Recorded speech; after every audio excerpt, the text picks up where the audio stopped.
So ito na nga dumating ang ating M4A1 version 2. Ito na yung request nyo. Ito yung nagustuhan kong version ng M4A1. Upgraded at maraming accessories. Dahil meron itong dalawang scope. Oo, dalawa na ang scope niya. May laser at flashlight pa. At meron pang foldable for grip. At syempre meron pa yung rear sight. Grabe. Ganito ang itsura niya. Ang forma. At ganito naman ang kanyang dual scope. Ayan yung on and off niya. Astig. At ito naman kanyang laser. Lahat ng yan mapapasayo kapag bumili ka ng M4A1 version 2. Sound check. At ito naman ang kanyang tatlong mode. Ito ang kanyang safety. At ito naman ang kanyang semi. Single burst. Sound check.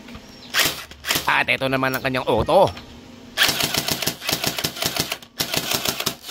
At napaka-realistic dahil bumubukas din to.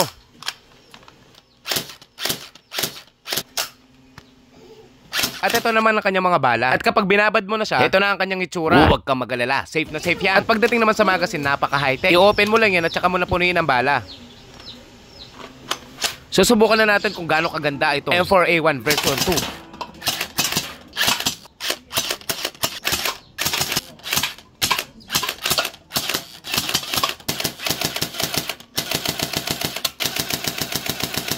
At napakarami nagtatanong kung paano daw umorder. So pindutin mo lang yung yellow basket. At kung walang nag-appear na yellow basket dyan, i-search mo lang yung shop ng Senma Blaster. At katulad ng lagi kong sinasabi, what you see is what you get. Just click the yellow basket.